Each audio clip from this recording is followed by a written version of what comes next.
Hello friends, last class में हम cell के ऑर्गेनेल्स के बारे में पढ़े थे। आज हम जानते हैं कि सेल के टाइप्स कितने होते हैं।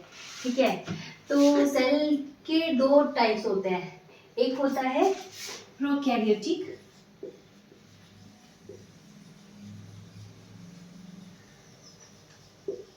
और दूसरा होता है यूकैरियोटिक।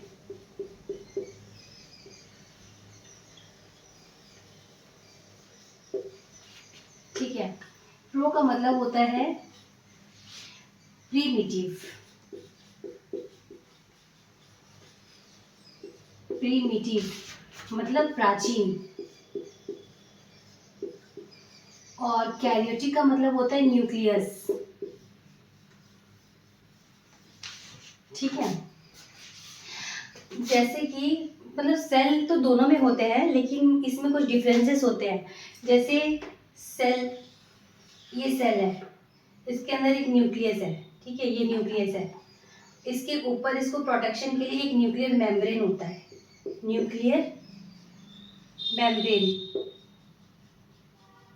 इसको प्रोटेक्शन के लिए रहता है न्यूक्लियस को। लेकिन प्रीमिटिव में ऐसा होता है कि ये जो है ना न्यूक्लियस, ये एब्सेंट रहता है, ये रहता ही नहीं है, ये इनमैच्योर रहता है। तो हम कहते हैं कि प्रोकैरियोटिक में जो न्यूक्लियर मेम्ब्रेन रहते हैं वो एब्सेंट होते हैं, रहते ही नहीं है इसमें।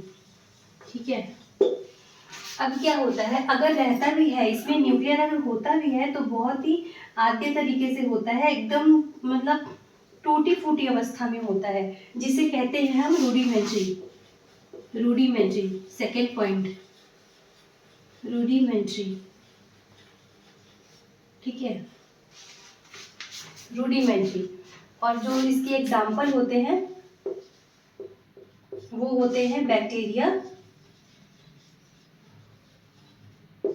और ब्लू ग्रीन एल्गी, जिसे कहते हैं नील हरित शैवाल।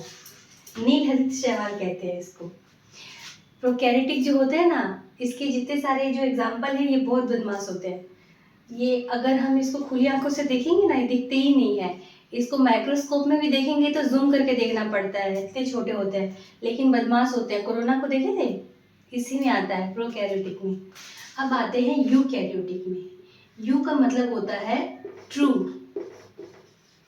ठीक है, मैं ऐसे कर देती हूँ, ट्रू। और कैरियोटिक का मतलब होता है न्यूक्लियस।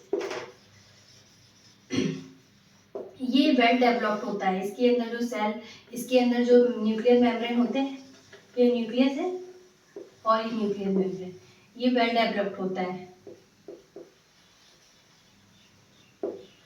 Nuclear membrane,